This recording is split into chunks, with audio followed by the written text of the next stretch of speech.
अस्सलामुअलैकुम of camera stories के एक न्यू एपिसोड के साथ मैं हूं Mazhar Malik. Thank you so much and love you so much. अब सबके प्यार भरे फीडबैक का आज जो मैं आपको कहानी सुनाने जा रहा हूं, इनका नाम है अकरम साजिद, जिन्होंने मुझे कहानी सेंड की और ताल्लुक़ है बहावलपुर शहर से।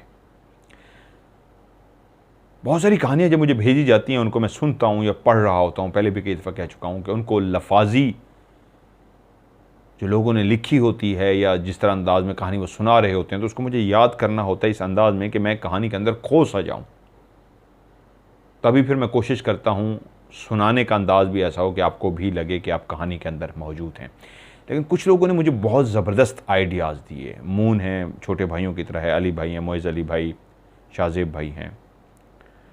उन्हें इतना ज़बरदस्त एक स्टोरी के हवाले से मुझे आइडिया दिया है जो मुझे इतना अच्छा लगा है, और ये जो आइडिया जल्द आप देखेंगे तो मुझे उम्मीद है आपको भी बहुत ज़्यादा अच्छा लगेगा। ये सिलसिला इसी तरह रहेगा, जो मैं कहानी सुनाता हूँ इसको इसी तरह ही सुनाऊंगा, लेकिन एक नई चीज़ भी कहानी के से जुड़ी हुई जो कहानी ही होगी इंशाल्लाह, वो भी आप देखेंगे तो मुझे उम्मीद है आपका बहुत अच्छा फीडबैक आएगा, आपको बहुत अच्छा लगेगा। जब भी कोई मुझे फीडबैक लिखता है तो फिर वो एक बात ज़रूर लिखता है कि उन वक्तों की बात जिनको आप कहते हैं पुराने वक्त, पुराना दौर मोहब्बतों का दौर था, सच्चा लोग था, कच्चे मकान और सच्चे लोग थे। पक्के मकान और दिल के बहुत कच्चे लोग हैं आज। ये भी कहानी कुछ उन्हीं दिनों को की याद ताज़ा करती है जब मकान कच्चे, ईमान सच्चे होते थे, लोग सच्चे होते थे। मोहब्बतों का दौर था, एक दूसरे का ख्याल करते थे, एक दूसरे को मेहमान के ऊपर लड़ते थे कि तुम्हारा नहीं मेहमान तुम्हारे घर ज़रूर आया है, हमें भी मौका दो कि हम भी हमसाए हैं तुम्हारे, हम भी एक वक्त इसको खाने की दावत दे सके और हमारा भी ये खाना खा के जाए। इतनी मोहब्बतों का ये दौर होता था। कहानी का नाम उन्होंने कहा है, यहाँ में वो फ़र्ज़ी कर दें तो मैंने उस कहानी का नाम रखा है किरदार का हसन। हसन एक ऐसा नौजवान था जो शक्ल सूरत में ना ही बहुत ज़्यादा खूबसूरत था, ना ही बद शक्ल था। ऐसी शक्ल थी, कद काठ ऐसा था कि जो भी देखता तो कहता माशाल्लाह यार गबरू जवान है। कुछ फेस कट चेहरे के ऐसे कट्स होते हैं जिनको देख के लगता है माशाल्लाह बड़ा हैंडसम बंदा है। तो लोग उसके कद काठ को देख के कहते थे माशाल्लाह बहुत ही प्यारा और लंबा चौड़ा हैंडसम बंदा है। यूं अपने कद काठ, गांव का फुर्तीला लड़का, यारों का यार, मोहब्बतें बांटने वाला दिलेर बंदा, जिसकी ख्वाहिश थी कि वो अपने मुल्क की फ़ौज को ज्वाइन कर सके। यूँ उसकी ख्वाहिश पूरी हुई और वो ट्रेनिंग के बाद एक फ़ौजी बन ही गया। वो जब भी गांव आता था तो गांव वाले उस पर फ़ख्र करते थे, क्योंकि उसी गांव का जवान था, उसी गांव में पला बड़ा था, और आज उसकी जिस्म पे जब वर्दी होती थी वो बहुत खुश होते थे, फ़ख्र महसूस करते थे। ये एक छोटा सा गांव था जिसके बिल्कुल शुरू में एक कब्रिस्तान आता था। एक कच्ची सी सड़क जब गुजरती थी, अब तो सड़कें भी पक्की बन गई, वो कहते हैं जिस वक्त वो सड़क कच्ची सी गुजरती थी तो पहले आसार एक कच्ची सीधे हाथ पे एक दीवार आती थी जो कब्रिस्तान की ही दीवार थी, और थोड़ा सा आगे बढ़ते थे तो कब्रिस्तान के तकरीबन ये दरमियान ही बनता था, वहीं पे एक बहुत पुराना बरगद का दरख्त था। पीपल का, बरगद का, बेरी का दरख्त, ये जिनात के लिए बहुत मशहूर हैं। जिनात इन दरख्तों में आज भी बहुत ज़्यादा बसेरा रखते हैं। बरगद के दरख्त की बात ये होती है बहुत घना होता है, इसकी शाखें नीचे तक लटकी होती हैं और रात के टाइम पे ये बहुत ही भयानक मंजर पेश करता है। जो कब्रिस्तान इस अंदाज में बनाया गया था उसकी छोटी छोटी दीवार भी बनाई गई थी जो कच्ची दीवार थी। उस दीवार को बनाने के लिए मट्टी को जब गूंदा जाता था तो मट्टी को ज़मीन पे ज़ोर से मारा जाता था, और उसके बाद और मट्टी, गीली मट्टी उसके ऊपर डालते जाते थे। यूँ वो एक दीवार सी खड़ी हो जाती थी, 3 फुट की, 2 फुट की, 2.5 फुट की, 4 फुट की छोटी सी दीवार, और जहाँ पे कब्रें जिसको शहर खामोशा कहता हूँ, वहीं कोई इर्द गिर्द चारों तरफ वो कब्रिस्तान बना देते। दीवारें कभी टूट भी जाती थी तो इनको कोई बनाता नहीं था, लेकिन ये दीवार काफ़ी मोटी दीवार होती थी। आज 2 ईंटों की दीवार वो कहते हैं बड़ी मोटी दीवार है, वो तकरीबन कोई 1.5 फुट 2 फुट 1 फुट चौड़ी वो दीवार होती थी। लेकिन वो बरगद का दरख्त सबको बहुत डराता था, डर लगता था। उस कब्रिस्तान के अंदर एक चाचा भी रहते थे। उस चाचा का उस कब्रिस्तान में ही हमेशा बसेरा रहता था। लोग ये कहते थे जब पाकिस्तान बना था उसके साथ ही वो वहाँ से हिजरत करके पाकिस्तान आ गए थे, यहीं रहना शुरू कर दिया था। इसी कब्रिस्तान में ही अपना बसेरा इसलिए किया था कि उनके बेटे के साथ एक ऐसा वाक़या पेश आया। रहते तो कब्रिस्तान में थे, फिर इसी कब्रिस्तान के होके रह गए। इस कब्रिस्तान की दीवार जैसे ही ख़त्म होती थी आगे गांव शुरू होता था। उस गांव में भी ये चक्कर लगाते थे ये चाचा, लेकिन ज़्यादा वक्त अपना उसी कब्रिस्तान में गुजारते थे। नाम क्या था बहुत कम लोग जानते थे, लेकिन ज़्यादातर लोग उनको चाचा चाचा ही कहते थे। जब भी कोई लफ्ज़ कहता चाचा, वो जो कब्रिस्तान वाले चाचा हैं, फ़ौरन लोग समझ जाते थे कब्रिस्तान वाले चाचा, ये उस चाचा की बात हो रही है। हसन को 3 दिन की नौकरी से छुट्टी मिली। इस शाम का टाइम था, कल के दिन से उसकी पहली छुट्टी शुरू होनी थी। उसने अपना एक फौजियों का ये हीरो होते हैं हमारे, जो छोटे ये सिपाही होते हैं ना, यही तो जाने देते हैं, हीरो होते हैं हमारे। लव यू, इनसे हमेशा प्यार रहता है हमें। उसने अपना बैग, सिंपल से सादा से लोग, ये दरवेश लोग होते हैं, उसने अपना एक बैग था, अपना बैग बनाया, और जब वो बाहर निकला तो उसके दिमाग में जो पहला ख्याल आया कि वो जो आखिरी तांगा गांव की तरफ जाता है वो रात के 8 बजे चला जाता है। मैं लारी पकड़ूंगा, लारी पकड़ के 2-3 घंटे में 4 घंटे में पहुंच भी जाऊंगा, लेकिन तब तक तांगा निकल चुका होगा। अब वो जो तकरीबन 4-5 किलोमीटर 6 किलोमीटर का फासला है वो फिर मुझे पैदल तय करना पड़ेगा। उसके एक ही हल है, या तो फिर मैं सुबह रवाना हूं या फिर अभी ही निकलूं। ये सोचते हुए जिसने बैग लटकाया हुआ है वो फैसला नहीं कर पा रहा कि आप वापस चला जाऊं या रवाना हूं। चलते चलते वो उस लारी अड्डे तक पहुंच ही गया जहां से बस को उस वक्त लारी कहते थे। लारी मौजूद थी जो आवाज़ें लगा रहा था, आ जाओ भाई आ जाओ, जिसने आना है आ जाओ। घर 3 दिन की छुट्टी, ये बेचैनी होती है कि जल्दी से ये घर पहुंचे, और वो उस बस के अंदर सवार हो गया। बस चलना शुरू हुई, जिस तरह उसने कहा था हो सकता है बस 3 घंटे 4 घंटे 5 घंटे लगाए।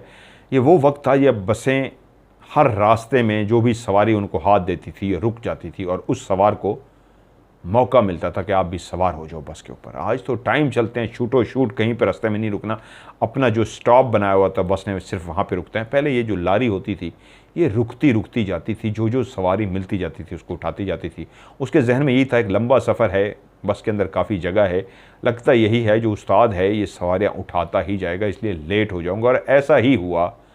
सवारियाँ उठाते उठाते बस रवाना होते होते जब उसके छोटे से गांव के उस स्टॉप पे बस ने ब्रेक लगाई, ये रात का टाइम हो चुका था।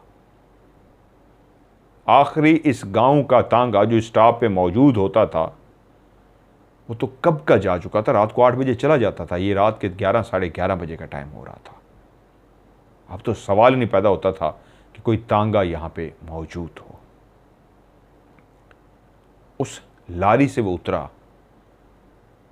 अगर रास्ते में सवारियां ना मिलती तो लारी शायद जल्दी पहुंचा देती, लेकिन रास्ते में सवारियां इतनी थी कि लारी उठाती गई। बैग अपने कंधे पे डाले, छोटा सा एक बैग, वो रवाना हुआ। गिनती के उसमें कपड़े होते थे, प्रॉपर ये बैग नहीं होते थे, एक छोटा सा एक बैग होता था, ना होने के बराबर ये बैग समझ लीजिए। उस गांव से वो पहले भी कई दफ़ा आया था, लेकिन ये पहली दफ़ा था कि रात के इस पहर वो अपने गांव में दाखिल हो रहा था बेचैनी से के साथ। मैं जल्दी से अपने घर पहुंचूं और जो सुकून घर के बिस्तर पे सोने का है, और जब मैं लेट नाइट भी पहुंचूंगा सरप्राइज़ दूंगा कि मैं आ गया हूं, माँ कितना खुश होगी, घर वाले कितना खुश होते हैं, हर ये फ़ौजी के अंदर ख्वाहिश होती है। यूं हसन भी चलता हुआ तेज़ तेज़ कदम बढ़ाता हुआ अपने गांव की तरफ जा रहा था। वहाँ पहुँचते पहुँचते पहुँचते पैदल चलते चलते तकरीबन उसको आधा घंटा पौना घंटा लग ही जाना था। आज कमाल बात यह थी, जिस वक्त बिजली चमकती थी तो चारों तरफ ऐसे बिजली फैल जाती थी कि सब कुछ रोशन हो जाता था, वरना आज भी गड़गड़ाहट बादलों की थी। जब वो निकला था वहाँ से तब उसको एहसास नहीं था, ऐसी खुशी ऐसा जुनून था, बस घर पहुँचना है। वो ऊपर बादल भी है, बारिश भी हो सकती है, बिजली भी चमक रही है, उसको कुछ भी याद नहीं था। लेकिन जब अपनी उस लारी से उतर के बस से उतर के वो अपने गाँव की सिमत जाने लगा था, उस वक्त उसकी निगाह ऊपर उस बिजली की तरफ पड़ी जो रात के इस वीराने में अंधेरे में जब चमकी थी तो सारा मंजर क्लियर हो गया था। वो अकेला था और रात के इस पहर अपने गांव की तरफ पैदल चलता हुआ जा रहा था। पहले आबादियां बहुत कम थीं, दूर दूर कहीं आबादी नजर आती थी, लेकिन जैसे ही रात के 9 बज जाते थे लालटेन और जो दिए होते थे बुझा दिए जाते थे। आज तो जैसे ही अंधेरा होता है लालटेन तो होते नहीं, बिजली का दौर है, हर जगह पे रोशनियां नज़र आ जाती हैं, वहाँ भी रोशनी है, वहाँ भी रोशनी है, हर तरफ रोशनी नज़र आती है। जंगल भी बेचारे ख़त्म हो गए हैं, वरना उस वक्त तो दूर दूर तक कहीं रोशनी नज़र नहीं आती थी। जो दिया या जो लालटेन जलाया होता था वो 9 बजे के बाद, 8 बजे के बाद अमूमन लोग तो 7 बजे के बाद भी बुझा देते थे। 7 बजे सोने के लिए लेट जाते थे, क्योंकि सुबह सुबह फजर की नमाज के टाइम पे लोग उठ जाते थे। अब चलते चलते जब उसको ऊपर की तरफ देखता तो वो बिजली जो चमकती थी पूरी ज़मीन को रोशन सी कर देती। थोड़ी देर के बाद बादल गरजता था, एक खौफनाक भयानक आवाज़ निकालता था, तो वो थोड़ा सा डर सा जाता। लेकिन मुसलसल बिजली इतनी चमक रही थी हर थोड़ी देर के बाद, वरना एक गैप आता है बिजली के चमकने में। अभी ऐसी चमक रही थी, बुझती थी फिर चमक जाती, उस सिमत से चमकती बिजली बुझती, उधर से चमक जाती, सेकंड के बाद जल जाती थी। आसमान पे जब आसमानी बिजली चमकती है तो उसमें थोड़ा सा गैप ज़रूर आता है। आज कैसा खौफनाक भयानक मौसम था, बिजली ऐसी चमक रही थी, बुझती ही नहीं थी, ख़त्म ही नहीं होती थी, दूसरी से चमक रही होती थी, रोशनी ही रोशनी फैली हुई थी। जहाँ काला घटा टोप बादल आया हुआ था, वहीं वो बिजली सारे मंजर को और भयानक कर रही थी। और बादल जो कुछ कह रहा था, बादल गरज रहा होता है बरसने से पहले, तो पता नहीं वो कुछ कह रहा होता है, क्या होता है। रात के टाइम तन्हाई हो, इंसानी आबादी ना हो, तो ये भयानक मंजर है, बादल का गरजना और बार बार बार बिजली का चमकना। वो इन्हीं ख्यालों में चलता हुआ कि बस ये कब्रिस्तान आने ही लगा है और उसके बाद सामने मेरा घर होगा। जैसे ही कब्रिस्तान की दीवार ख़त्म होगी, घर से मुराद गांव शुरू हो जाएगा। परदेसी को गांव में दाखिल होते हर घर अपना इसलिए महसूस होता है, उसको उस मट्टी से बहुत प्यार होता है। और जैसे ही कब्रिस्तान की उसके सीधे हाथ पे वो कच्ची दीवार शुरू हुई तो समझ गया अब बस कब्रिस्तान है, मैं पैदल जितना भी चल के आना था सफ़र ख़त्म होने वाला है और कब्रिस्तान की दीवार के बाद थोड़ा सा सफ़र और होगा, उसके बाद मेरा गांव शुरू हो जाएगा। वो चलते चलते जैसे ही कब्रिस्तान के बिल्कुल दरमियान में पहुंचा तो उसकी निगाह उस बरगद के दरख्त पे पड़ी, जो दिन को तो उसने कई दफ़ा देखा था, रात को पहली दफ़ा उसने देखा, जिसकी टहनियाँ कई नीचे लटकी हुई थी। वो इतना ज़्यादा फैला हुआ था, ऐसे लगता था दूर से कोई भयानक चुड़ैल जिन भूत खड़ा हो। वो बहुत खौफनाक मंजर पेश कर रहा था। और जब बिजली चमकी उसी दरख्त बरगद के दरख्त पे बिजली ने अपनी रोशनी फैलाई तो वो और भी भयानक लगने लग गया। उसी लम्हे उसके कानों ने एक आवाज़ सुनी, ऐसा लगता था जैसे कुछ उड़ रहा है, और तकरीबन ये कब्रिस्तान के दरमियान में पहुंचने ही वाला था। चंद कदम के बाद वो कब्रिस्तान के दरमियान में होता। कब्रिस्तान के दरमियान से मुराद वो उसके अंदर से नहीं गुजर रहा था, एक तरफ वीराना था, कच्चा सा रास्ता था जिस पे चलता जा रहा था, सेंटर जाके बनता। कब्रिस्तान तो सीधे हाथ पे था, लेकिन उसका जो दरवाज़ा था वही दरमियान में दरवाज़ा रखा गया था। कब्रिस्तान की वो जो दीवार थी, तकरीबन यूँ समझिए आधा फासला आप तय कर चुके हैं, तो यूँ इस किस्म का सेंटर बनता है। उसके कानों ने एक आवाज़ सुनी जैसे कुछ चीज़ उड़ रही हो, तो उसी लम्हे वो पहले भी आसमान की तरफ देखता आ रहा था। उसी लम्हे जब उसने ऊपर की तरफ देखा तो एक बहादुर जवान निडर उसके बावजूद वो आंख झपकना भूल गया। बिजली जो मुसलसल चमक रही थी, उसने देखा कि उसी जगह पे गोल गोल से ह्योले हैं, गोल गोल से साए हैं। ऐसा लगता है जैसे कोई बड़े बड़े सांप होते हैं, बहुत मोटे तगड़े, जिनको एनाकोंडा कहते हैं, अस्दहा कहा जाता है जिसको। उस तरह के बड़े बड़े गोल गोल से सांप हैं, वो गोल गोल घूमे जा रहे हैं। और सुर्ख रंग की कोई चीज़ है, वो मुंह खोलते हैं तो वो सुर्ख रंग की चीज़ आगे की तरफ चली जाती है, यानी ऊपर आसमान की तरफ। ये मेरा वहम नहीं हो सकता, उसने एकदम देखा, ये क्या है, ये मेरा वहम नहीं हो सकता। वो मुसलसल उसी जगह पे, उससे पहले भी वो पीछे आसमान को देखता हुआ आया था, कुछ नहीं नजर आया था। इस जगह पे मुसलसल वो काले से ह्योले से अस्दहे टाइप से थे और सुर्ख रंग की कोई चीज सामने की तरफ फेंक रहे थे। जैसे उसने कुछ सेकंड खड़े होकर देखा, वो आंखें झपकना भूल गया, परेशान सा हुआ कि ये क्या चीज है। उसने महसूस किया उसके दिल की धड़कन तेज हो रही है। उसने कहा मेरे ख्याल में मुझे रुकना नहीं चाहिए, मुझे तेजी से यहां से भागना चाहिए। उसने ये सोच के एक कदम उठाया ही था कि वही जो ऊपर बड़े बड़े ह्योले अस्दहा नुमा काले काले साए से थे, जो बिजली चमकती थी तो क्लियर नजर आते थे, वो जो सुर्ख रंग की कोई चीज़ फेंक रहे थे, उनका बाकायदा मुंह सा खुलता था, जैसे चाइनीज़ या के हाँ वो एक उन्होंने बनाया भी होता है, उनका एक ड्रैगन टाइप बना हुआ है, इस तरह की कोई मखलूक। तो जैसे वो सुर्ख रंग की चीज़ आसमान पे फेंकते थे वो तो गायब हो जाती थी। इस दफ़ा जब उसने भागने की नीयत की तो वही सुर्ख रंग उन्होंने ज़मीन के ऊपर फेंका। इस अंदाज में वो सुर्ख रंग की चीज़ रात की उस तारीकी में, बिजली जब चमकी, उसने रोशनी फैलाई तो उसने देखा कि वो ज़मीन पे आके सुर्ख रंग की चीज़ थी जो गिरी है, और गिरते ही उसके अंदर आग लग गई है। यह अब और खौफनाक हो चुका था कि सुर्ख रंग की चीज़ आग में बदल रही है। उसने एक दो कदम और भागने वाले अंदाज में वो भागा तो पता लगा उस मखलूक ने ऊपर से उस सुर्ख रंग की बारिश शुरू कर दी। ऐसी बारिश जो उसके इर्द गिर्द फैल रहे थे जैसे उसका रास्ता रोक रहे हैं, और उसके अंदर आग लगनी शुरू हो गई। उसको लगा कि अब वो भागेगा तो जल जाएगा, वो सुर्ख रंग उसके अंदर, उसके जिस्म के अंदर चला जाएगा और उसके जिस्म को आग लग जाएगी। वो एकदम से डर के रुक गया।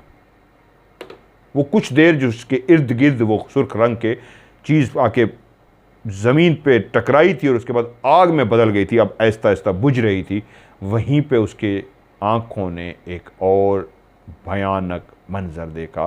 कुछ ही फासले पे एक 3 से 3.5 फुट लंबी एक बच्ची, जिसका कद होगा 3, 3.5 फुट, 4 फुट के करीब, वो बिल्कुल सामने से उसके करीब आ रही है। उसने दूर से ही देख लिया ये एक लड़की है।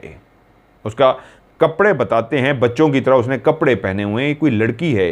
लेकिन जूं जूं वो करीब आती जा रही थी, उसके हुलिये को गौर से देख रहा था। जैसे ही उसके बिल्कुल करीब आई तो उसने देखा वो लड़की एक हाथ में लालटेन पकड़े हुई थी, उल्टे हाथ में।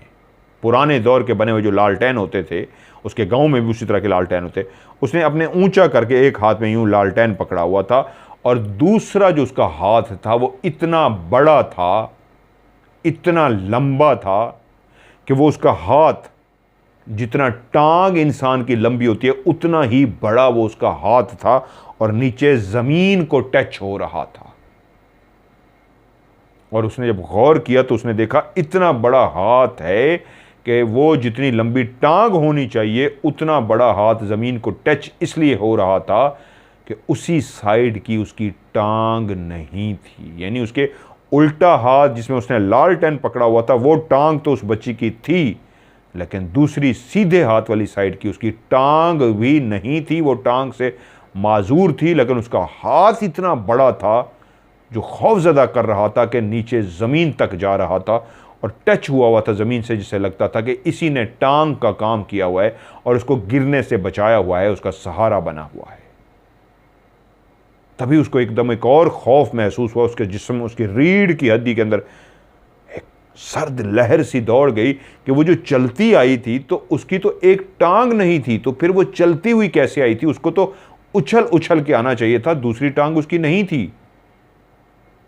तो क्या वो उड़ती हुई आई थी? क्योंकि वो जो उसकी एक टांग थी उल्टी साइड वाली, वो तो हिली तक नहीं थी। वो फिर कैसे चलती हुई आई जबकि सीधी उसकी टांग नहीं थी? और सामने जब आके उसके खड़ी हुई है तो एक हाथ उसने सहारे के तौर पे नीचे ज़मीन पे टच किया हुआ है। बाजू तो उतना ही लंबा है जितना एक आम इंसान का बाजू लंबा होता है। बाजू कमर तक ही आता है, लेकिन कमर से ही हाथ शुरू हो रहा था। जो कमर से हाथ शुरू होता था, ये हथेली शुरू होती थी और इतना लंबा था कि ज़मीन तक जा रहा था। एक बहुत भयानक सिचुएशन थी। वो लड़की हाथ में लालटेन पे करके खड़ी थी। उसके चेहरे पे मासूमियत थी। उसका चेहरा बिल्कुल एक लड़की की तरह का ही चेहरा था। उसमें कोई खौफनाक, डरावनी या कुछ नहीं था, लेकिन उसका इस तरह चल के आना, इस तरह पाँव का ना होना, हाथ का बड़ा होना, लालटेन से पकड़ी उसको इस तरह चेहरे से देख रही थी जैसे कोई भी चेहरे पे तासुरात नहीं है। तभी उस लड़की ने आराम से अपनी गर्दन घुमानी शुरू की और घुमाते घुमाते एक जगह पे ऐसे गर्दन रुक गई और उस जगह को देखना शुरू हो गई जैसे कुछ उसने देख लिया हो। अब टिकटिकी बांधे उसको देख रही हो। वो जो हसन वहाँ पे बुत सा बना खड़ा था, जो भूल गया था, उसके इर्द गिर्द एक सुर्ख रंग का कुछ गिरा था जो आग की सूरत में बदल गया था, वो बुझ चुका है। उसको ये भी याद नहीं था। वो लड़की में ऐसा मस्त था कि जब लड़की ने गर्दन घुमा के एक जगह पर टिकटिकी बांधनी देख के, टिकटिकी बांध के देखना शुरू कर दिया, तो वो समझ गया कि उस तरफ कुछ है जिसको वो देख रही है। तब उसने भी अपनी गर्दन हिलाई और घुमाई और घुमाते घुमाते उसी तरफ जब पहुंचा तो सामने लड़की का तो कोई इतना भयानक मंजर नहीं था जो उस तरफ खौफनाक और भयानक मंजर था। बिजली अभी भी उसी तरह चमक रही थी, हर सेकंड के बाद चमक रही थी, जिसकी वजह से रोशनी ही रोशनी थी और आवाज पैदा करता वो गरजता बादल जो और भयानक मंजर पेश कर रहा था। उसी रोशनी ने दिखाया कि वो सामने जो बरगद का दरख्त है उस पे एक बूढ़ी औरत उल्टी लटकी हुई है और चमकती बिजली क्लियर दिखा रही थी। वो एक बूढ़ी औरत है, उल्टी लटकी हुई है। उसी को वो लड़की, वो बच्ची खड़ी देख रही थी जिसके हाथ में लालटेन था। वो बच्ची डरते हुए खौफजदा अंदाज में उसने उसी बूढ़ी को देखा तो उसने देखा वो उल्टी लटकी हुई है। उसके पांव किस चीज़ को टच हो रहे हैं ये नज़र नहीं आ रहा था। ऐसा लगता था जैसे फिज़ा में ही उल्टी खड़ी हो या फिर किसी रस्सी के साथ या उसकी किसी शाख के साथ चिपकी हुई थी। वो ये नहीं देख पाया था। ये क्लियर उसने बिजली में देख लिया था कि वो उल्टी लटकी हुई है। उसने एक चुस्त सा ऐसा लिबास पहना हुआ था जो बिल्कुल उसके जिस्म के साथ चिपका हुआ था। जैसे इस तरह का मर्द या औरत लिबास पहनते हैं, जिस तरह अरबी लोग सऊदीया में लिबास पहनते हैं, एक ही कमीज़ की तरह होता है, लंबा पाँव तक जा रहा होता है। वही उसने पहना था और वो इतनी कमज़ोर और बारीक थी कि वो लिबास जो था, वो जो उसके पाँव तक जा रहा था, पाँव तो उल्टे थे, सर नीचे की तरफ था, उल्टी लटकी हुई थी, उसके साथ चिपका हुआ था। सर के बाल उसके बिल्कुल भी नहीं थे। सर से वो बिल्कुल गंजी थी, एक भी बाल नहीं था उसके सर पे। और उसकी आंखों में एक भी आंख नहीं थी, यहां पे खाली गड्ढे थे, जैसे आंखों को किसी ने निकाल दिया हो। और उसके जो होंठ होते हैं, जिस तरह ये लंबाई में होंठ होते हैं, ये इतने लंबे थे जैसे किसी ने दोनों साइडों पे काट दिए हों दोनों गालों को और लंबा कर दिए हो। आम इंसान के जितने होंठ होते हैं इस तरह लंबाई में, उससे डबल वो लंबा उसका मुंह था। बहुत बड़ा सा होंठ, बहुत होंठ से मुराद उनकी लंबाई बहुत बड़ी थी। इतने बड़ा उसका मुंह था कि इधर तक भी कट लगा हुआ था, इधर तक भी कट नहीं लगा हुआ था, मुंह उसका था ही बड़ा। और आंखों की जगह पे गड्ढे थे, सर से गंजी थी, चुस्त सा लिबास जो पहना हुआ था और उल्टी वो लटकी हुई थी। उस उल्टी लटकी बूढ़ी चुड़ैल ने अपने हाथ अपने सीने में इस तरह बांधे हुए थे जैसे कोई पुरसकून सोया होता है बिस्तर में। वो उल्टी लटकी हुई इस अंदाज में थी जैसे झूला झूल रही हो, उल्टी हो के, और अपने हाथ रिलैक्स अंदाज में ऐसे सीने पे जोड़े हुए थे उसने। ये इतना खौफनाक और भयानक मंजर था कि हसन जैसा बहादुर शख्स भी जैसे ही उसकी निगाह उस भयानक बदसूरत चुड़ैल, जिसके हाथों के नाखून इतने बढ़े हुए थे कि फासला होने के बावजूद उनकी लंबाई देख के वो डर गया कि इतने लंबे नाखून किसी इंसान के नहीं हो सकते सिवाय चुड़ैल या डाइन के। उसको देखते ही हसन के मुंह से एक चीख निकल गई,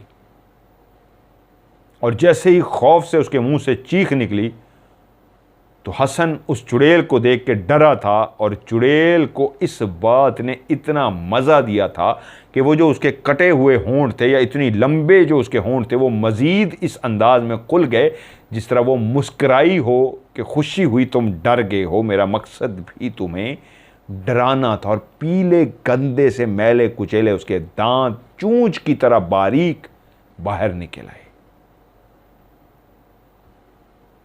रात के टाइम कब्रिस्तान के सामने एक बरगद का दरख्त और उस पर उल्टी लटकी चुड़ैल, बूढ़ी चुड़ैल, और आपके बिल्कुल सामने एक लड़की लालटेन हाथ में पकड़ के खड़ी है, और ऊपर गोल गोल ड्रैकोला की तरह, ड्रैगन की तरह बड़े बड़े एनाकोंडा या बड़े बड़े अस्तहों की तरह गोल गोल ऊपर घूम रहे हैं हर तरफ आसमान पे, और वो कुछ सुर्ख रंग फेंकते हैं और वो नीचे आग लग जाती है।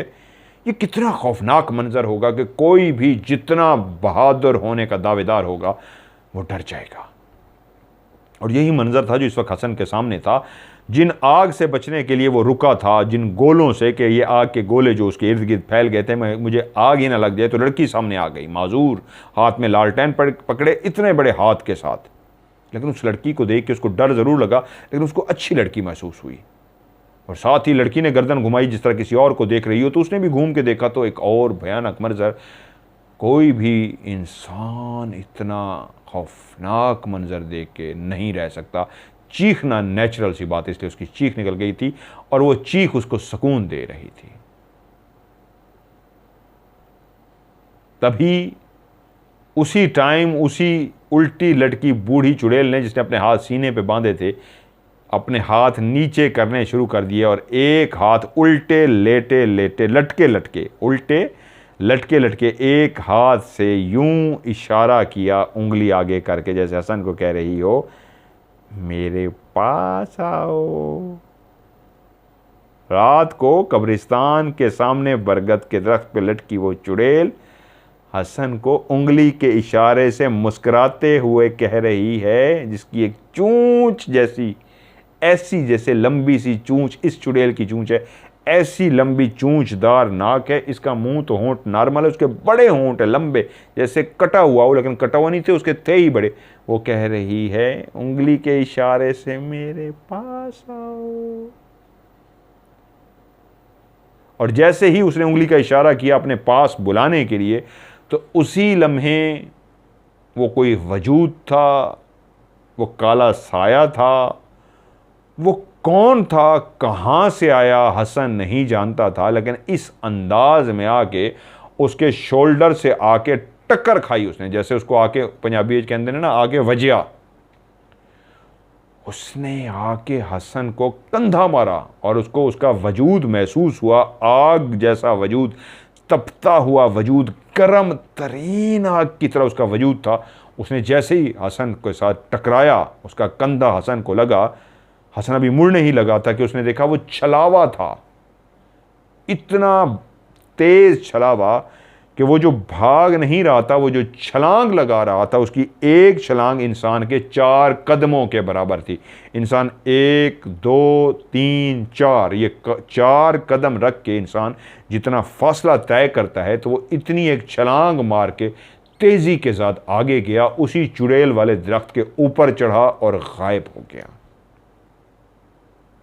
जहां उसकी चीख निकली, उस औरत को देख के वो जो चुड़ैल बूढ़ी लटकी उसको देख रही थी, मुस्कुराई, उसकी चीख थे, और उसके बाद उसने इशारा किया उंगली से इधर मेरे पास आओ। उसी लम्हे ही कोई वजूद था, क्या था, आग से बना हुआ गर्म था, जो उससे टकराया और उसकी आंखों के सामने वो काला सा था। वो कहता है जो मैंने देखा वो काला सा था, इससे ज़्यादा मुझे याद नहीं है, इंसानी कदो कामत का एक काला सा साये की तरह था और बड़ी बड़ी छलांगे मारता। वो चंद ही छलांगे मारी हैं, वो सामने बरगद के दरख्त तक पहुंचा है, उसके बाद दरख्त के ऊपर उसने छलांग मारी है। वो कहता है मेरी हैरान को थी, ज़मीन पे खड़ा हुआ और छलांग मारी तो बिल्कुल बरगद के दरख्त की चोटी पे पहुंच गया। उसके बाद कहाँ गायब हो गया मुझे नहीं पता। मज़ीद रही सही जो कसर थी वो मेरी उस खौफ ने पूरी कर दी जो मुझे टच होके गया था। तभी एक कानों में आवाज आई, म्याऊ। एक बिल्ले की आवाज थी। जैसे ही वो म्याऊ की आवाज आई, वो एकदम से चौंका, खौफ के मारे उसका झटका निकल गया, उसके मुंह से चीख नहीं निकली। और जैसे ही झटका निकला तो उसने देखा उसके बिल्कुल सामने एक काला बिल्ला, बड़ा सा काला बिल्ला बैठा उसको घूर रहा है। उसकी आंखें हसन को ही देख रही हैं। लाल सुर्ख उसकी आंखें थी, जो बिल्ले की नहीं होती। जिसामत बिल्कुल बिल्ले की थी, आंखें बिल्ले की तरह नहीं थी, लाल सुर्ख आंखें थी उसकी। और उसने जो म्याऊं किया था, हसन को मुखातिब करने के लिए किया था कि मेरी तरफ देखो, मैं भी आके बैठा हूं। और उसने जैसे ही सामने बिल्ले को देखा तो रही सही कसर उसकी ख़त्म हो गई। हिम्मत जवाब दे गई कि आज तो मौत यकीनी है। कि तभी उसकी निगाह उस लड़की की तरफ पड़ी, वो जो बच्ची सी सामने खड़ी थी, एक टांग से माजूर, एक टांग के सहारे खड़े हुए, दूसरा हाथ जो उसका ज़मीन तक जा रहा था, उस हाथ ने सहारा दिया हुआ था, लालटेन उसके हाथ में था। उसने देखा वो लड़की गुस्से से उस चुड़ैल को देख रही है। लड़की के चेहरे के तासुरात से उसको अंदाज़ा हुआ कि वो बच्ची जो है वो गुस्से में है और गुस्से से उसी चुड़ैल को देख रही है। और उसके चेहरे के तासुरात बता रहे हैं कि वो चुड़ैल को अच्छा नहीं समझ रही, गुस्से में उसको देख रही है। तभी उसने डरते डरते गर्दन घुमाई चुड़ैल की तरफ, तो देखा तो चुड़ैल भी गुस्से में आ गई है और गुस्से में अब हसन की बजाय उसी बच्ची को देख रही है। तभी हसन ने देखा कि बच्ची ने हाथ में पकड़ा हुआ जो लालटेन था जोर से फेंक दिया। इस अंदाज में फेंका कि ये लालटेन जाके उसी उल्टी लटकी चुड़ैल डाइन को लग जाए। जैसे ही उसने लालटेन फेंका तो वो लालटेन उड़ता हुआ थोड़ा ही दूर गया था। वो जो ऊपर ड्रैगन टाइप थे जो मुंह से सुर्ख रंग की आग बरसा रहे थे, वो फौरी उस लालटेन के आगे आके घूमना शुरू हो गए। और इस अंदाज में आगे आके घूमना शुरू हो गए कि लालटेन अब फजा में था, आगे नहीं बढ़ रहा था। क्योंकि उसके आगे वो सर्कल, वो ह्योले, वो असदहे टाइप जो गोल गोल से थे, वो अब मुख्तलिफ 3-4 आके उसके आगे के आगे घूम रहे थे। और लालटेन अपनी जगह थे इस तरह रुक गया था कि आगे नहीं बढ़ रहा था। तभी उसने देखा इतना खौफनाक मंजर के लालटेन गया है, सामने चुड़ैल है, लड़की है, बिल्ला, या अल्लाह मैं क्या करूं। उसने आंखें बंद कर दी खौफ की मारे। और जैसे ही खौफ के मारे उसने अपनी आंखें बंद की, अभी वहीं पे खड़ा वो कपकपी के साथ कांपे जा रहा है, उसका पूरा जिस्म कांप रहा है, वो शदीद खौफजदा है इस सारे भयानक मंजर से कि वहीं पे उसकी आंखें उस वक्त खुली जब उस डाइन की चीख हवा में गूंजी। जैसे चीख आई तो उसका झटका लगा और उसने फौरन डाइन की तरफ देखा तो वो गुस्से में चीखी थी। क्योंकि उसी लम्हे उसने देखा वो जो लालटेन रस्ते में रुका हुआ था, आंखें बंद करने से पहले उसने देखा था लालटेन रस्ते में ही रुक गया, उसके आगे वो ह्योले घूम रहे हैं। अब उसने देखा कि ह्योला अब ऊपर की तरफ है और लालटेन उसके ऊपर है।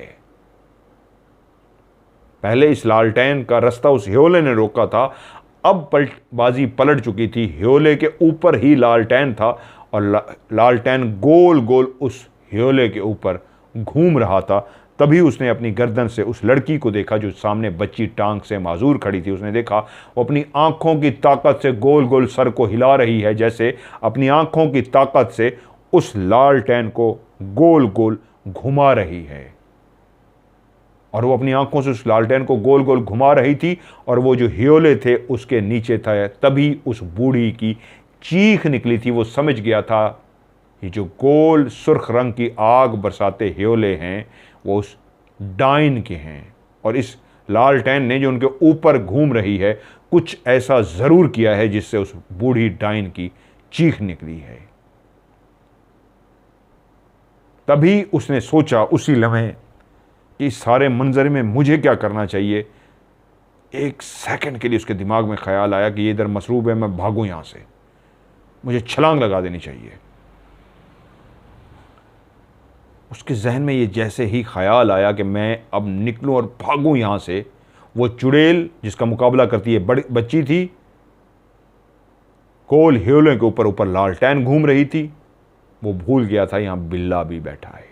वो इन सारे मंजर को याद करके मैं भागूं, उसने जैसे ही भागने के लिए अपने बॉडी को ऐसे आगे किया कि मैं भागूं, उसी लम्हे वो जो काला बिल्ला उसके सामने आके बैठा हुआ था, वो इस अंदाज में जोर से उछला, छलांग उसने लगाई हसन पे हमला करने के लिए। और उसी लम्हे जैसे ही उसने हसन पे छलांग लगाई तो वो जो दौड़ने लगा था वो उसकी उधर से छलांग आई, और इधर से उसने जैसे देखा मेरे ऊपर छलांग लगा रहा है, तो डर के जैसे ही पीछे हुआ। वो नहीं जानता था वो खौफ के आलम में एक ऐसी जगह पे खड़ा है जिसके साथ एक गड्ढा सा बना हुआ है। वो कब हिला था, इधर उधर हुआ, उसको कुछ होश नहीं था। वो नहीं जानता था वो एक गड्ढे के पास खड़ा है। बिल्ले ने जैसे ही उसके ऊपर छलांग लगाई, खौफ के आलम में हसन ने पीछे कदम बढ़ाया तो वो सीधा उस गड्ढे के अंदर जा गिरा। लेकिन गिरने का अंदाज ऐसा था कि आधा जिस्म गड्ढे में था, आधा जिस्म बाहर था। और बिल्ले ने छलांग जो मारी थी, क्योंकि वो पीछे गिर गया था, इसलिए बिल्ला सामने आके गिरा था। तभी उसने देखा कि लड़की ने उसको, उसी लड़की ने जो एक टांग से माजूर थी, उसको इशारा किया ऐसे हाथ से नीचे, जैसे कह रही हो बैठ जाओ। और जैसे उसके इशारे को समझ नहीं पाया ये क्या कह रही है नीचे की तरफ, तो उसी वक्त वो जो बिल्ला उसके सामने आया था मजीद आगे बढ़ा तो उसने उंगली का इशारा किया, लालटेन सीधा उड़ती हुई आई और टच हो गई उस काले बिल्ले को। और तभी उसने दोबारा जोर से इशारा किया नीचे गिर जाओ। अब उसको अंदाजा हुआ ये कह रही है कि नीचे बैठ जाओ, नीचे बैठ जाओ। जैसे ही लालटेन उस बिल्ले को आकर टकराया, साथ ही उसका इशारा आ गया कि नीचे बैठ जाओ। उसने बाकी जिस्म जो आधा तो पहले ही गड्ढे में था, आधा जिस्म जो बाहर था, उसने वो भी अंदर की तरफ डाल दिया। आंखें उसने बंद कर ली। सिर्फ आखिरी मंजर उसने आंखें बंद करने से पहले यह देखा था बिल्ले के साथ लालटेन कोई टकराया था या नहीं टकराया था, उसके करीब जरूर पहुंच गया था, लेकिन एक आवाज आई थी जैसे कोई चीज टकराई हो। उससे पहले ही वो गड्ढे में आंखें बंद कर चुका था। अब बाहर क्या मंजर था, वो चुड़ैल अभी भी लटकी हुई थी, वो लड़की उसका मुकाबला कर रही थी। वो जो गोल हियोले घूम रहे थे, क्या वो अब भी घूम रहे थे? लेकिन लालटेन तो नीचे आ गई थी। बाहर क्या चल रहा है उसको कुछ समझ नहीं आया। उसकी दिल की धड़कन इतनी तेज थी, उसको लगा कि मैं आज नहीं बचने वाला। उसने खुद अपने आप से कहा बेहतर ही था आज मैं ना ही आता। कितना अच्छा होता कि मैं सुबह ही रवाना हो जाता, कितना ही अच्छा होता मैं बेवकूफ़ी ना करता, कभी ज़िंदगी में नहीं आया था इस जगह पे, तो मैं क्यों आ गया हूँ आज। आज मैं नहीं बच सकता, आज मेरा बचना मुश्किल है। आज मैं गया, शहादत नसीब होती तो कितना बड़ा दर्जा होता। मैं इस तरह मरूंगा, मेरे अंदर तो शहादत का जज्बा है, इस तरह की मौत नहीं चाहिए। उसने फिर थोड़ी सी हिम्मत की और बाहर तरफ झांका तो बाहर नीली रोशनी हर तरफ फैली हुई थी। बिजली अभी भी चमक रही थी, बादल अभी भी गरज रहा था, सब कुछ वैसा था, लेकिन नीली रोशनी इस अंदाज में फैल गई थी कि बाहर कुछ भी नज़र नहीं आता। जिस तरह सर्दियों के मौसम में धुंध सी छा जाती है, हर तरफ धुंध ही धुंध होते, फोग ही फोग होती है, वैसे बाहर नीली रोशनी ही नीली रोशनी थी। कुछ नज़र नहीं आ रहा था। हाँ, आवाज़ें ज़रूर थी, जैसे कोई चीज़ें चीख रही हों, चिल्ला रही हों। क्या चीज़ें हैं ये वो नहीं जानता था। अजीब व गरीब आवाज़ें थी, चीखने चिल्लाने की, ना जानवर की ना इंसान की, अजीब सी आवाज़ें। पता खुदा जानता है क्या हुआ कि अल्लाह से मदद मांगते मांगते कि या अल्लाह अगर ज़िंदगी लिखी है तो बचा ले, शहादत की मौत नसीब फरमा, ऐसी मौत नहीं। ऐसी दुआएं मांगते मांगते उसकी आंख लग गई, क्या हुआ, वो बेहोश हो गया, उसको नहीं पता। उसकी आंख उस वक्त खुली जब चिड़ियाँ चहचहा रही थी, चिड़ियों के बोलने की आवाज़ आ रही थी। उसने अपनी आंख खोली और इस अंदाज में अंगड़ाई ली जैसे बिस्तर से उठ के इंसान अंगड़ाई लेता है, तो एकदम मट्टी अंगड़ाई लेते हुए उसके बाजू मट्टी को टच हुए। उसने कहा मट्टी ये कहाँ है? एकदम उसको लगा मैं कहाँ हूँ, एकदम से उसको याद आ गया मैं तो एक गड्ढे में हूँ। एकदम से जल्दी से उठा, बाहर देखा, रोशनी फैल रही थी। सूरज नहीं निकला था लेकिन सुबह की रोशनी फैल रही थी। अभी भी बाहर हल्की हल्की ना होने के बराबर नीली रोशनी थी। सामने उसने बरगद के दरख्त की तरफ देखा, कुछ भी नहीं था। जहां लड़की खड़ी थी, वो छोटी सी बच्ची, उस तरफ देखा, कोई लड़की नहीं थी। तो मैं यहां सो क्यों गया हूं? ये मैंने कितना बुरा ख्वाब देखा है, कितना बुरा ख्वाब था, ये मैंने क्या देखा है? आज के दौर में चुड़ैल बरगद के दरख्त पे लटकी हुई एक लड़की, नहीं ये सब ख्वाब था। नहीं नहीं नहीं, ये ख्वाब था, ये कैसे हो सकता है। वो अपने आप से बात करते हुए उठ के खड़ा हुआ, कपड़े झाड़े, ये कैसे हो सकता है, ये ख्वाब था, ये कोई चुड़ैल, ये कैच के दौर में कैसे चुड़ैल हुई। इसको अपने ऊपर हंसी आ रही थी कि क्या हुआ है, मैं थका हुआ था, नींद आ गई, क्या हुआ मेरे साथ कि मैंने ऐसा ऐसा बुरा ख्वाब देखा है। वो उठा, अपना छोटा सा बैग उठाया, कुछ कदम चला ही था कि उसकी निगाह सामने एक बिल्ले पे पड़ी जो आधा जल चुका था, कुछ जिस्म के हिस्से बाकी थे जिससे पता लगता था ये काला था, और ढांचा जो जला हुआ था वो बिल्ले का ही ढांचा था। जैसे उसने बिल्ले को देखा तो उसको याद आ गया, रात भी एक बिल्ला था, ये तो वही बिल्ला है। तो इसका मतलब है वो ख्वाब नहीं था। उसके जिस्म ने फिर एक झुरझुरी ली, उसका जिस्म फिर से कांपने शुरू हो गया। फिर उसने डरते डरते बरगद के दरख्त की तरफ देखा, कुछ भी नहीं। फिर उसने सामने लड़की की तरफ देखा, दोबारा से कुछ भी नहीं। तो ये बिल्ला कहां से आया? हाँ, आखिरी दफा वो लालटेन टकराई थी इसके साथ। यस, लालटेन इसके साथ टकराई थी। तो इसका मतलब है लालटेन ने इसको आग जला दी, आग लगा दी, आधा ये जल चुका है, कुछ हिस्सा इसका रह गया, तो वही बिल्ला है। तभी उसकी कानों ने एक आवाज़ सुनी, पत्ते के ऊपर जैसे कोई सूखे पत्तों के ऊपर चलता है और एक शोर सा पैदा होता है, ऐसा शोर सा पैदा हुआ। इधर उधर देखना शुरू किया, मजीद डर गया, क्या हुआ है। तो उसने देखा चाचा, कब्रिस्तान वाले चाचा जल्दी से चलते हुए उसकी तरफ आ रहे हैं। पुत्र तो ठीक है ना? चाचा को देखा और कहा, हाँ चाचा मैं ठीक हूँ, आ जा पुत्र चलें। उसने कहा, चाचा मेरी बात तो सुनो, मैं आपको एक बात बतानी है। उसने कहा, हाँ हाँ बताएंगे बेटा, आ जाओ ना चाचा, पुत्र आ जाओ आ जाओ। वो चाचा चल पड़ा, उसके पीछे वो भी चल पड़ा कि चाचा रुकी ना। कहता है, चाचा रुको तो सही, आपको रात का वाकया सुनाना है। उसने कहा, सुनते हैं ना, तुम्हें कह रहा हूँ आऊँ, जरा आगे चलो। और वो चलना शुरू हो गया। कह रहा है, चाचा तू कैसा बंदा है, तू मेरी बात तो सुन। क्योंकि वो रात ये सोचता रहा था कि ये बातें, जिसको को अल्लाह से मदद मांग रहा था, तब वो सोच रहा था कि मैं गांव में जाके किसी को ये बात बताऊंगा, ऐसे डाइन थी, लटकी हुई ऐसे लड़की थी, मुझे तो पागल समझेंगे लोग, हंसेंगे, मेरी बात का कोई यकीन ही नहीं करेगा। लेकिन अब चाचा को वो कह रहा था, शायद चाचा सुन ले, गाँव वाले तो मेरी बात का मजाक उड़ाएंगे, शायद चाचा को यकीन आ जाए। तो वो चाचा को दूसरी दफ़ा उसने कहा, तो उसने कहा, आ जा सुनता हूँ। थोड़ी दूर और क्या, उसने कहा, चाचा रात जो मैं आपको बात बताने, और उसने कहा, पुत्र मैंने तुझे कहा भी है, तुझे समझ नहीं आ रही, तेरा दिमाग ख़राब है, चल आ जा मेरे पीछे। उसको बड़ा बुरा लगा, चाचा ने उसको इस तरह डांट दिया था, ये क्या कह रहा है चाचा, मेरी बात ही नहीं सुनी। वो चाचा के साथ चलते चलते थोड़ा सा आगे गया तो उसको कहता, चाचा आप मेरे साथ लड़ क्यों रहे हैं? उसने कहा, पुत्र बहुत सारी बातें होती हैं ना, बड़ी गहरी होती हैं, कुछ कहानियाँ ऐसी होती हैं जो समझ नहीं आ रही होती, लेकिन उनके पीछे भी कोई ना कोई कहानी होती है। चाचा को एहसास हो गया था कि चाचा उसके साथ तल्ख बोला है। उसको कहता है, पुत्र आ जा आ जा। तभी उसको महसूस हुआ रात सारी जैसे वो ये सब कुछ होता है, तो उसको वॉशरूम की हाजत पेश आई। उसको पेशाब आ रहा था कि छोटा पेशाब मैं कर लूँ। तो उसने कहा, चाचा मुझे लग रहा है कि सुबह है तो मुझे छोटा पेशाब करना है, वॉशरूम जाना है। तो चाचा ने कहा, रुका, और उसको कहा, ठीक है आ जा, मैं तुझे अपने घर ले चलता हूँ। अब रोशनी हो रही थी, अब डर खौफ वाली कोई बात नहीं थी, चाचा उसके साथ था। तो वो चाचा के साथ चलते हुए उसी तरफ चला गया जहाँ पे कब्रिस्तान के बिल्कुल दरमियान में चलते चलते चलते चलते वो उस जगह पहुँच गए जहाँ पे एक छोटा सा कच्चा सा घर बनाया गया था जो चाचा ने अपने रिहाइश के लिए रखा हुआ था।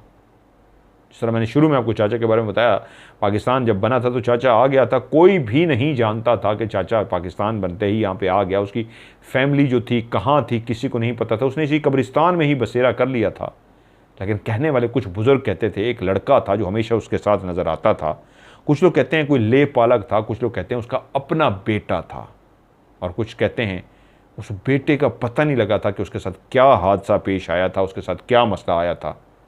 लेकिन बेटा जब मर गया था तो चाचा बिल्कुल ही लोगों से मिलना जुलना छोड़ के इसी कब्रिस्तान में पहले भी रहता था, फिर ऐसा कब्रिस्तान में रहना शुरू हो गया कि उसने लोगों से दुआ सलाम भी छोड़ दी। कब्रें टूट जाती थीं तो ख़ुद से उनको दोबारा से तामीर कर देता था। बारिशें होती थी, कोई पुरानी कब्र है बैठ गई है, उसको बना देता था। लोग कुछ खाने को कुछ पैसे दे जाते थे तो लगा रहता था। बहुत ही दरवेश इंसान था। कच्चे घर के सामने जब हसन पहुंचा तो उसने देखा एक बहुत कच्चा सा घर है, और चाचा ने इशारा किया पीछे वाली साइड पे बाथरूम है, वहाँ चले जाओ। वो जैसे ही वॉशरूम गया, उसने हाजत की, सामने एक लोटा रखा हुआ था। उसने जैसे ही लोटे की तरफ हाथ बढ़ाया तो लोटा उसकी आंखों के सामने थोड़ा सा आगे हो गया, जैसे किसी ने रस्से से बांधा हुआ और खींच लिया हो। उसको एकदम झटका सा लगा कि ये मेरा वहम है, ये क्या हुआ है, लोटा आगे हुआ है। उसने फिर से हाथ बढ़ाया तो फिर से लोटा आगे हो गया। अब वो हैरान हुआ, लोटा तो ये आगे जा रहा है, ये क्या मंजर है भाई, किसने लोटे के साथ कुछ बांधा हुआ तो नहीं है। उसने यूं यूं देखा, कुछ भी नहीं। फिर से उसने आहिस्ता आहिस्ता हाथ बढ़ाया कि मैं लोटा पकड़ूं, तो इस तीसरी दफ़ा फिर से लोटा आगे चला गया। तो एकदम से डर गया, नहीं मामला कुछ और है, अब तो रोशनी फैल चुकी है, ये क्या है। तो बाहर से चाचा की आवाज़ आई, पुत्र वो जो टब भर के कनस्तर रखा हो, कनस्तर कहते हैं जो पहले डालडा घी या घी आते थे बड़े बड़े, तो कनस्तरों में आते थे, बड़ा कनस्तर होता था तकरीबन 1.5-2 फुट का, 2.5 फुट का, उसके अंदर होता था। वो खाली करके लोग पानी के लिए भरते थे। तो उस बाथरूम के अंदर भी, उस कच्चे बाथरूम के अंदर कनस्तर रखा हो। तो उसने कहा, पुत्र वो कनस्तर रखा हुआ है, उसके अंदर मग्गा भी है, वो पानी ले ले। हसन को लगा जैसे चाचा जानता था कि अंदर कोई लोटा इस तरह हो रहा है, या क्या हो रहा है जो मैं लोटा मेरे हाथ में नहीं आ रहा। वो परेशान सा हुआ, लेकिन चाचा शायद इन बातों से वाकिफ था, और इतने अरसे बाद शायद हसन ही था जो इस कब्रिस्तान में चाचा के साथ उसके घर आया था, वरना कोई कब्रिस्तान नहीं आता था। चाचा ही जब शहर गाँव जाता था लोगों के पास, तो लोग उसकी मदद कर देते थे। वो समझ गया, उसने खैर पानी वगैरह इस्तेमाल किया। बाहर आया तो चाचा उसको देख के मुस्कुराया और कहा, मैंने कहा ना बेटा, हर कहानी के पुत्र, हर कहानी के पीछे कहानी होती है, राज हैं जो खुलते हैं बहुत कुछ। जाओ घर जाओ, तुम खैरियत से हो ना, सब ठीक है, घर जाओ। उसने कहा, चाचा मैं घर तो चला जाऊंगा, लेकिन मुझे ये बताओ तुमने मेरी बात क्यों नहीं सुनी। उसने कहा, बेटा वो जगह ऐसी नहीं थी मैं जहां पे तेरी बात सुन सकता, अब तू सेफ जगह पे है, बस घर जा अपने और भूल जा रात तेरे साथ क्या हुआ था। वो एकदम से चौंका, कहते क्या मतलब रात मेरे साथ क्या हुआ था।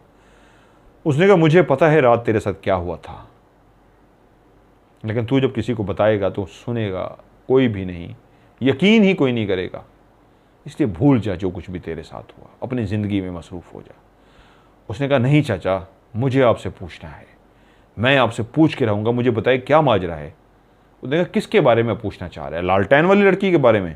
तो उसके जिस्म को एक और झटका लगा कि चाचा लालटेन वाली लड़की के बारे में भी जानता है। उसने कहा, चाचा आप लालटेन वाली लड़की के बारे में जानते हो। चाचा खूब चुप सा हुआ और बोला, बहुत कुछ होता है, बेहतर है इसको ना जानो, बहुत खौफनाक कहानी है ये, इसको छोड़ दो। उसने कहा, नहीं चाचा मैं पूछ के रहूंगा, मेरे साथ ये वाकया हुआ है। तो चाचा ऐसे दूर जैसे सोचों में चला जाता है, कुछ देर के लिए सोचों में चला गया और अपने आप से बुड़बुड़ाया, काश काश मेरा बेटा भी उस लालटेन वाली लड़की की बात मान लेता, आज वो भी जिंदा होता। उसको समझ ही नहीं आ सकी लड़की की, वो उसकी बात को ही नहीं समझ सका। लेकिन ये तकदीर के फैसले होते हैं, जो लिखा होता है वो हो के रहता है। उसने मरना था, वो मर गया। पुत्र तूने अच्छा किया, उस लालटेन वाले की बात मान ली। अब तो उसके अंदर और तजस्सुस और बेकरारी बढ़ गई थी। उसने जो सुन रखा था, चाचा का एक बेटा था जो कैसे मरा था कोई नहीं जानते थे, लेकिन अब इतना वो जान चुका था, चाचा का बेटा भी किसी ऐसे हादसे का शिकार हुआ था जो रात उसके साथ पेश आया था। इसका मतलब वो कोई ख्वाब नहीं था, वो हकीकत थी। वो आधा जला हुआ बिल्ला जो उसने अपनी आंखों से लालटेन से टकराते हुए देखा था, लालटेन एक जादुई लालटेन था जो नुकसान पहुंचा रहा था, चीखो पुकार हो रही थी, सब कुछ था। तो चाचा खुद भी बता रहा था कि उसके बेटा भी अगर उसकी लड़की की बात मान लेता। उसने कहा, चाचा इसका मतलब है जो कुछ मैंने देखा ये ख्वाब नहीं था। उसने कहा, नहीं मेरा बेटा, जो कल रात गुजरी है, अभी थोड़ी देर पहले जो अंधेरा ख़त्म हुआ है, उन्हीं रातों में से एक रात थी जो अक्सर ये रात साल में एक दफ़ा आती है। किसी न किसी साल में ये रात एक दफ़ा आती है। तो कल रात जो गुजरी है, अभी जो रोशनी फूट रही है, नए दिन का आगाज़ हो रहा है, वो जो रात गुजरी है उन्हीं रातों में से एक रात थी जो आती होती है।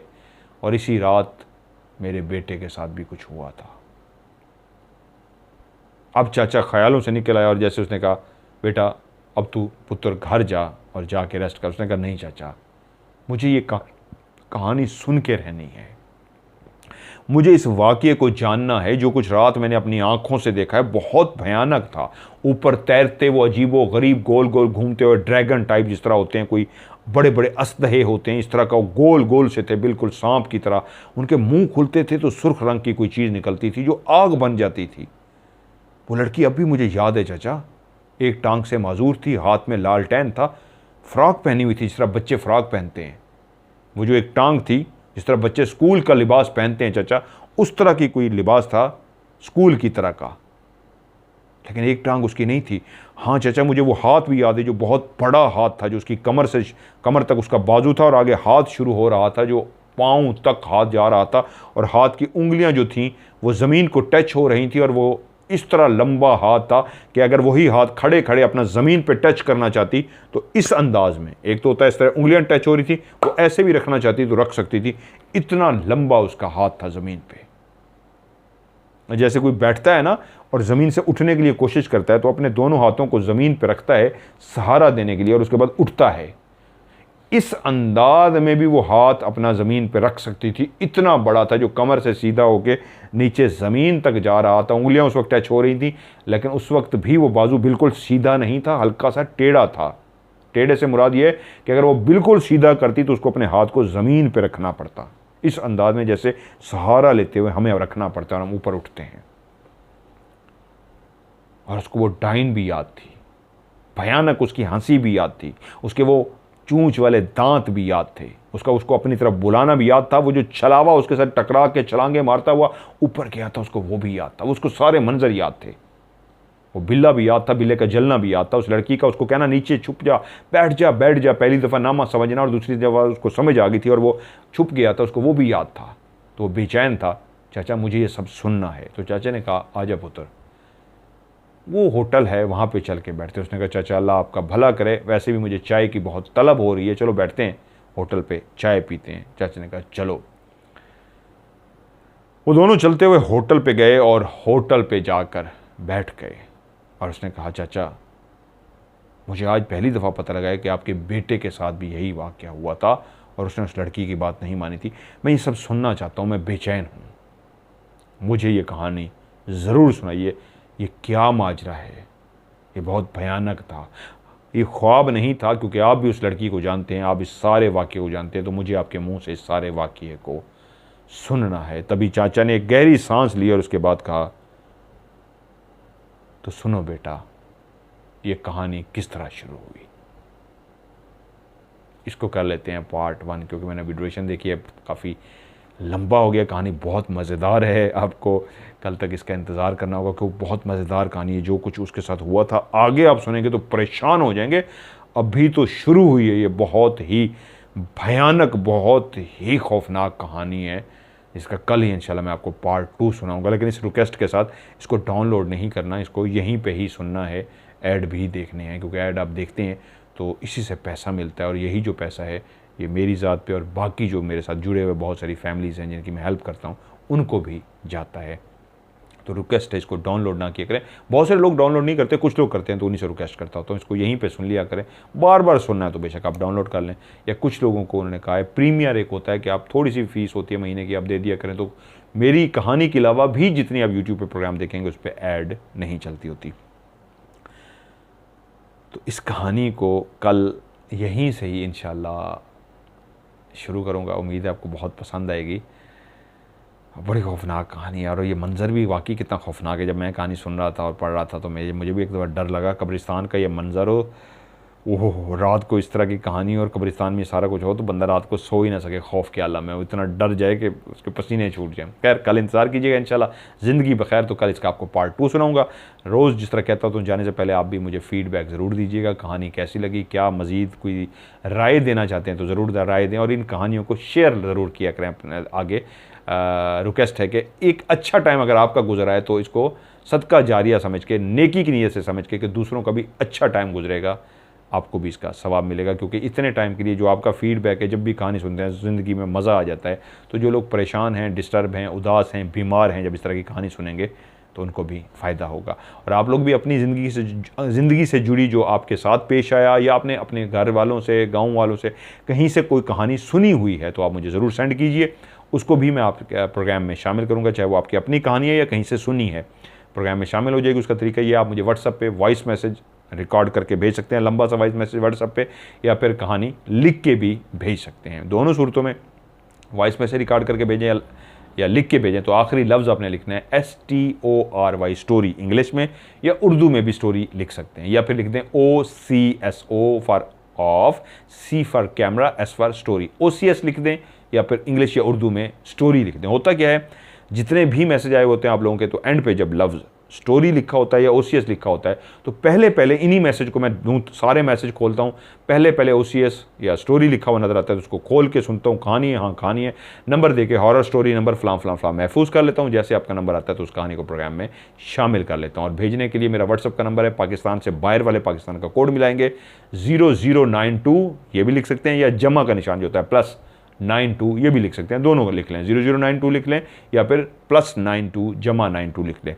नंबर है 313665550 मैं रिपीट करता हूँ 00923136655500। आज की ऑफ कैमरा स्टोरी से मज़हर मलिक को दीजिए इजाज़त। अपना ढेर सारा ख्याल रखिएगा। खुदा हाफिज़।